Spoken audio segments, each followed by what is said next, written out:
ودیکسی میدیا دی وقتی که دوی بانه چه در تی تی پی ده شمون دی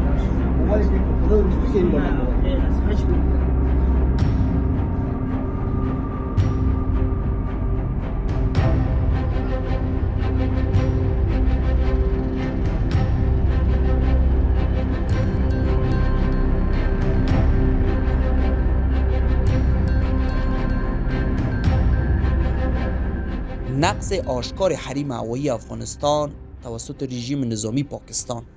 رژیم نظامی پاکستان روز یکشنبه به ولایت‌های پکتیا، پکتیکا و کنر حملات هوایی و بمباران نمود که این حملات نشان دهنده نقض آشکار حریم هوایی افغانستان و عدم توجه به تمام قوانین بین المللی بشری محسوب می شود. با گفته حمدالله فطرت، سخنگوی امارت اسلامی افغانستان، در این حملات هوایی رژیم نظامی پاکستان همه قربانیان و زخمیان غیر نظامی و مردم عوام شامل می باشد. با گفته او در این حمله 36 نفر شهید و نزدیک 134 نفر دیگر زخمی شدند که زخمیان به مراکز صحی انتقال داده شده. او می افزاید این حمله را ما به شدیدترین الفاظ تقبیح می کنیم و از نهادهای بین المللی حقوق بشری خواستار پیگرد قانونی در این رابطه هستیم. از طرف دیگر شفاخانه‌های محلی در این ولایت از آمادگی همه جانبه و رسیدگی به موقع با وضعیت زخمیان حرف میزند. حملات هوایی رژیم نظامی پاکستان در داخل و خارج از افغانستان با واکنش‌های جدی روبرو شدند. مردم عوام خواستار عمل بالمثل با پاکستان شدند. از طرف دیگر آگاهان سیاسی خواستار حل منازعه از طریق گفتگو و دیپلماسی هستند. اول خدا سے تیر کې دوی کوم وحشت کړي او ملکی خلک بمبار کړي او اسلامي امارت له خوا هم ورته انتخابي بریدو سو د پاکستان په دوه برخو کې الته د شریرو حلقو مرکز او ځایونه په نخښ ول او انتقام اخیستل شوی او بل دا چې کوشش کوو دغه برید هم به جواب پاتې نه شي خو عموم کې افغانستان د جنگ پیلوي نه دا د جنگ پیلون کې نه دا چې جنگ په تحمیلېږي خپل خاور او خلکو نه دفاع حق هم لري او دته په متانت سره ولاړم. دوستای خالد پاکستان ما حوصله داریم ما روز پاکستان آنهای مردم ملکی را هدف قرار دادیم تعداد مردم ملکی اطفال زنان مردم کافر شهید شدن و مجاهدین هم انشاءالله به خارج پاکستان تلفات وارد کردیم نظر به اطلاعات ما.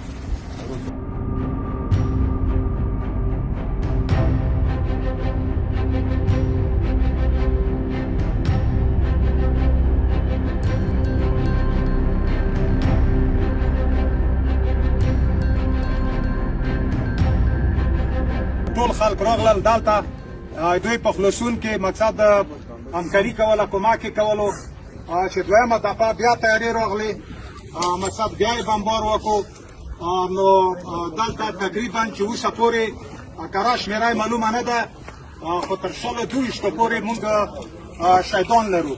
هغه کور چې دوی په نښه کړی و په هغه کې یو سپین ږیری او یو ماشوم فقط همدغه دوه شهیدان شوي دي. نور ټول د کلي قوم خلک چې ورته راغلي دي او دوی خلاصون په خاطر چې دوی خاورونه راوباسي کوټونه راوباسي او ټول د قوم خلک بېچاره ولس چې ده او تا په شهادت رسېدلي دي. نو تقریبا چې 200 پورې تعداد رسېږي دا زخمیان دي تر 22 پورې چې کره شمېره اوسه پورې معلومه نه ده. مخکې مې یادوري وکړه مقصد هغه خلک په شهادت رسېدلي دي. دا کوم کور چې په نښه شوی ده دغه کور کې فقط دوه کسه چې هغه یو سپین ږیری ده او یو ماشوم ده. حملات هوایی و نقض حریم هوایی کشور عظیم افغانستان از جانب حکومت ظالم، مستبد، غلام، دیکتاتور و نظامی پاکستان که شب گذشته صورت گرفت یک بار دیگر پاکستان روی سیاه خودش را به مردم افغانستان نشان دادن و خلاف هر نوع موازین و مقررات بشری، اسلامی و بین‌المللی این جنایت را انجام دادند که این عمل آنها صرف به اعلامیه ها خاتمه نمی‌یابد، بلکه امیدوار هستیم امارت اسلامی افغانستان در مقابل جواب را برایشان بدهند و از شورای امنیت سازمان ملل متحد درخواست ما تا احتا و ژورنالیست‌های خودش را بفرستند که آنها TTP را از بین برده است و یا افغانای بیگناه را به شهادت رسانده است. پاکستان هرگز خواهان یک افغانستان مستقل، پایدار و پیشرفته نمی باشد. به همین منظور است که پروژه های جدید را از بادرانشان را به دست آورده است و می خواهد که افغانستان را در انزوا نگاه داشته باشد و در افغانستان شعله های جنگ را یک بار دیگر برافراشته نگاه بدارد.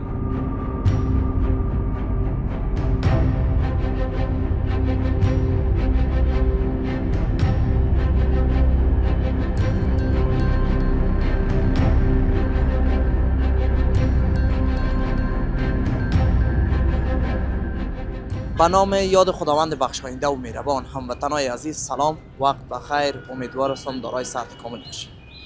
انا لله و انا الیه راجعون. دیشب حوالی ناوقت دیشب در ولایت های پکتیا، پکتیکا و ترتیب ولایت کنر متاسفانه از طرف رژیم نظامی پاکستان حملات بمباردمان صورت گرفت که در نتیجه از تا فعلا که ما همراه شما عزیزان صحبت می داشته باشم، آمارهای رسمی می رسانه که 36 هموطن ما متاسفانه جانهای شیرین خود از دست دادن و به شهادت رسیدن و نزدیک به 134 نفر دیگه هم زخمی است و حالت بد به سر میبرند. اما دلیل از این حملات چی است؟ چرا همیشه پاکستان از مردم عوام افغانستان قربانی میگیره؟ با ما همراه باشیم، با هموطنای ما صحبتای می داشته باشیم و همچنان کوشش میکنیم نظریات مسئولین هم با شما عزیزان شریک بسازیم. هموطنان عزیز، در کنار ما یکی از بزرگوارا و باشنده کابل هستند، صحبت می داشته باشیم در رابطه با حملات دیشب که پاکستان متاسفانه در ولایت‌های پکتیا و پکتیکا و به ترتیب ولایت کنر انجام دادن و سبب شد که 36 هموطن ما به شهادت برسه. آقای صاحب سلام، وقتتون بخیر. و علیکم السلام. چه حال داری؟ صحتتون خوب است؟ الحمدلله جو. بخیر سلامت باشین. امروز خواستیم که نظریات هموطنان ما را در رابطه با بمباران رژیم نظامی پاکستان داشته باشه که متاسفانه یکی زیادی از هموطنان به شهادت رسید در ولایت‌های مختلف.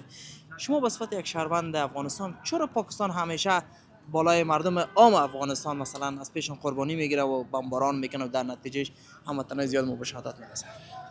ولی متاسفانه دیگه میگه جای بدل میشه همسایه نی. این کار یک روز نیست، عمر است دیگه. همسایه خود تبدیل نمیشه. بدبختانه که مدت 50 سال از همین وطن تجاوز کرده میره برای یک نام به دیگه نام. امیال هم کمزوری و ضعیفی خود پت میکنه و مردم خودش اینم افشا میکنه که از طرف افغانستان میاد اینجا مردم بیگناه را به تلف به شهادت میرسونه. یعنی هدف شما این است که خودشان نمیتونه امنیت کشور خود امنیت خود نمیتونه گرفته، چیز نظامش که از در رشوتخوری، در قاچاق و در این مصروف هستن. ما وقت تیر کردیم، میشناسیمشان، پول جمع میکنن، مردم خود احمق ساختین. کل روز میان بیگناه مردم افغانستان باز بیا که دولتش بزن که مردم ما هم چی کار داره؟ چرا مردم بیگناه رو میزنه؟ جای نظامی معلوم نیست. خو خیانت است، میزنه مردم بیگناه رو میزنه. کسی پرسان نه. دنیا دغه ماست، کل دنیا یک قانون است برای افغانا دیگه. ما انسان نیستیم. مردم بیگناه رو نمیبینه. اقوام متحده شده به یک جا بزنه قشور و فریاد میکنه. این نمیبینه انسانا که میمره. نمیتونه برش گفته. نمیگه کل دنیا که ما درویه پیش میره. ما را هیچ به حساب انسان یا فکر نمیکنه. بر حکومت و بر مردم افغانستان به نظرتون چی لازم است؟ چی به نظر ما است که دیگه باید از یک ملکی که 50 سال تو گزیده شده از حال هم بدبختانه که یک بعضی تعداد مال هم با تمام موشش تا که با ما همکاری کنه، دشمنت به تو زار میته در شیرینی میکشه تا تو از او عبرت نمیگیری. حالا هم پشتی که با ما میای ما حمایتت میکنه، به تو خوبی خواسته 3 دفعه تو را تجربه کرده، 3 دفعه تو را کشته، آورده تا باز دکلی چوکیده، بازم بدبختانه میای که این مردم دست میته. نمیشناسیش. ما خو وقت تیر کردیم اونجا دیدیم.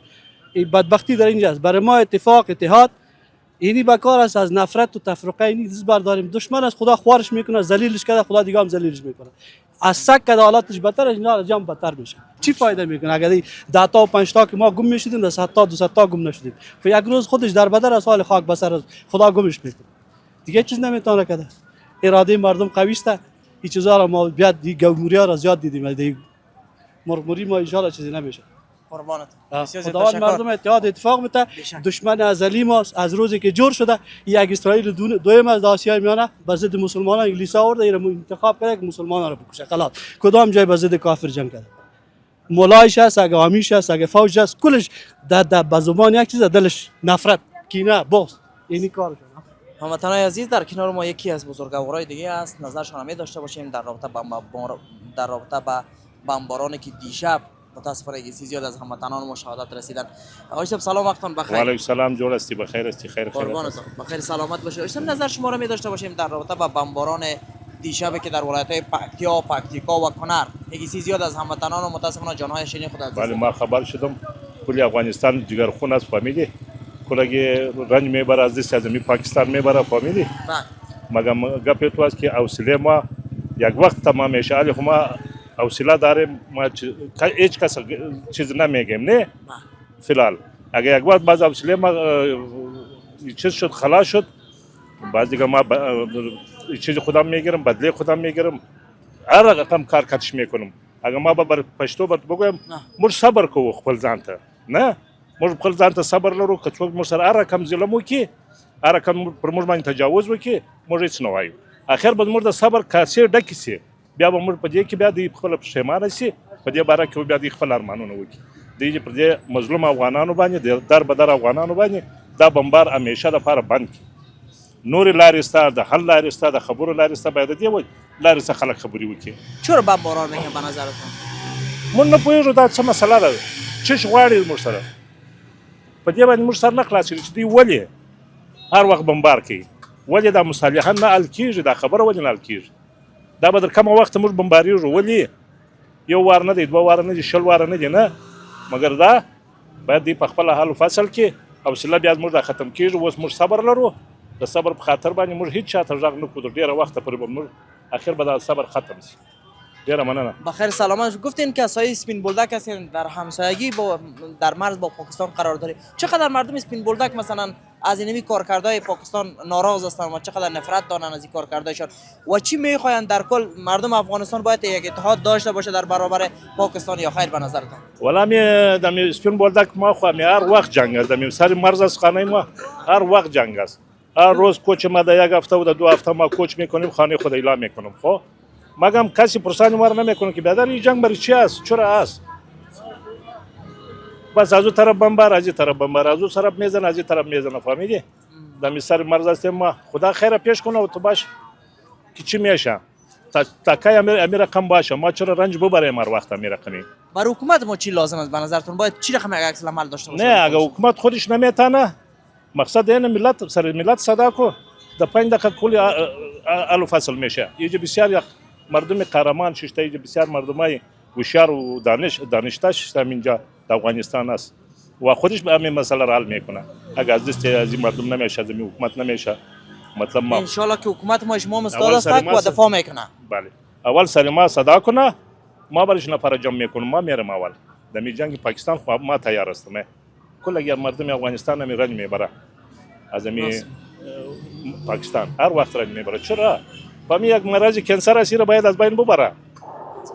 از اینکه هر روز بمیریم یک روز باید در مقابلشون ایستاد. بله، یک روز باید ایستاد شود کلی ما دست جمعی. اینجا باید او گپا نیست که تاجیک هستی، ازبک هستی، فلان است. فهمیدی؟ کل اگه ما یک افغان هستیم که در پکتیا کسی افغان میشه، باید مردم مزارم رنج میبره دمی. چرا بمبار میشه؟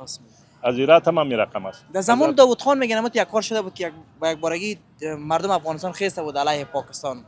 از او داستان یک دانه عسکری ما در مرز واکشته بود از طرف پاکستان. بعضی داوود خان خیز کل فوج اور فهمیدی؟ تیاره و تانک کلش تیار کرد که ما پاکستان گفته بود که ما در 3 روز یا تو را خراب میکنیم یا در 3 روز ما را خراب میکنیم. او داوود خان بود دیگه، او یک کلا بود. انشالله که امیدوار هستم هموطنای ما دست به دست بتیم و در کنار حکومت خود ایستاد باشیم تا که کشورهای همسایه بالای افغانستان هیچ گاه دست درازی نکنه. بله. بخیر سلامت باشید. زنده باشید. سلامت باشید. قربانتون.